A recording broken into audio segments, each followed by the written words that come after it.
તો મિત્રો આ તમે જે પાછળ ઘર જોઈ શકો છો એ એક ઇન્ડિયન આર્મી સોલ્જરનું ફેમિલી છે અહીંયા. અને ફાર્મ પણ તમે એનું જોઈ શકો છો.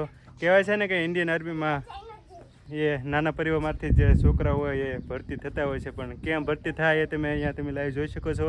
કેટલા સંઘર્ષથી એ લોકો આગળ વધી રહ્યા. તો ગુડ મોર્નિંગ એન્ડ જય માતાજી મિત્રો. આજે આપણે આવી ગયા છીએ એક ફાર્મની મુલાકાતે. મિત્રો આપણે જોઈએ અંદર ફાર્મ.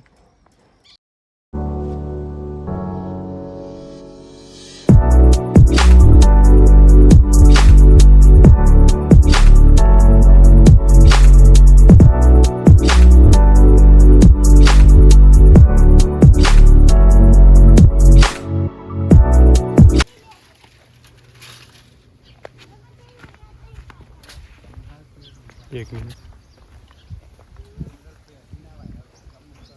આ ગીર ગાય કહેવાય કે જર્સી ગાય? હા.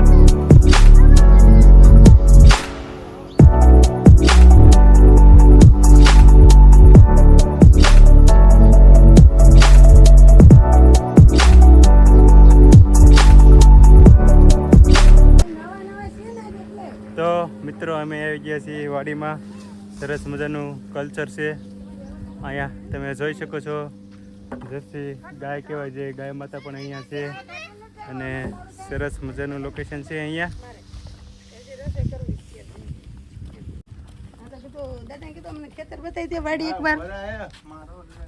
આ સીપડા છે ને?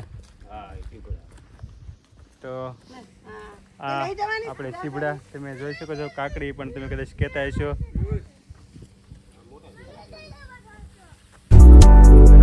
સાફ કરો.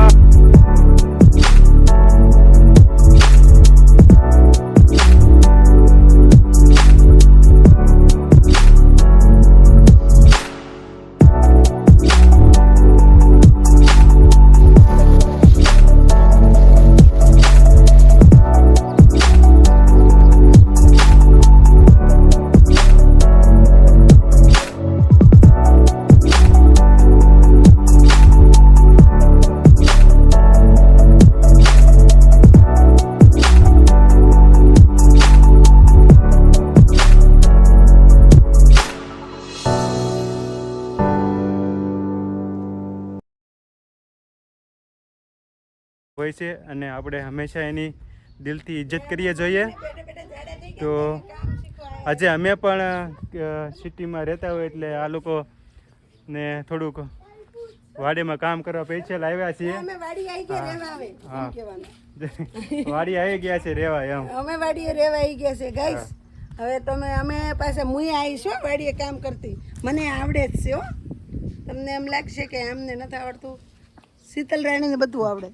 કહેવાય છે ને કે તમે દુનિયામાં ઘણા ભલે ગમે એટલા આગળ વધી ગયા હો, પણ આપણું જે ઇન્ડિયન કલ્ચર છે એ તમારે ક્યારેય ભૂલવાનું નહીં મિત્રો. આ વાત યાદ રાખજો. તો અમે એટલામાં આ વિડીયો બનાવી રહ્યા છીએ કારણ કે તમે લોકો જે ભૂલી ગયા છો આપણા સ્વદેશ એ ફરીથી તમે યાદ કરી શકો.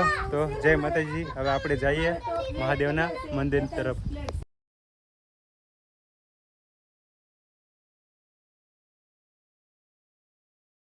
તો મિત્રો તમે આ જોઈ શકો છો માલેશ્વરી નદી.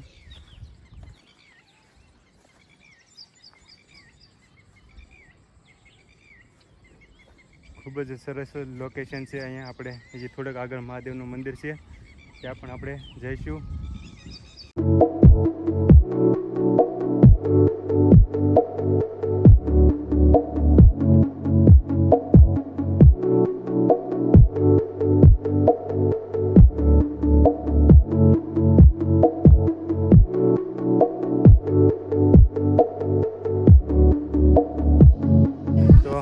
જય માતાજી મિત્રો. અમે આવી ગયા છીએ વાડીએ. અહીંયા તમે જોઈ શકો છો મહાદેવનું મંદિર છે. આપણે દર્શન કરી લઈએ મહાદેવના. સરસ મજાના ફૂલ છોડ પણ અહીંયા છે.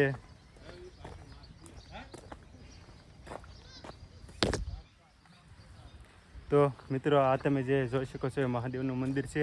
આપણે અહીંયા બીલીપત્ર પણ છે. આપણે બીલીપત્ર મહાદેવને ચડાવીશું અને લોટો પણ ચડાવીશું. તો તમે જોડાઈ રહેજો અમારી સાથે.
મિત્રો તો મેં બ્લોગ બનાવી નાખ્યો છે અને 1-2 ગીત પણ શૂટ કર્યા છે, તો તમે જોજો. અને હવે અમે નીકળીએ છીએ ઘરે. તો જય માતાજી, અને નવા હોય તો ચેનલ લાઈક, શેર અને સબસ્ક્રાઈબ કરવાનું ભૂલતા નહીં.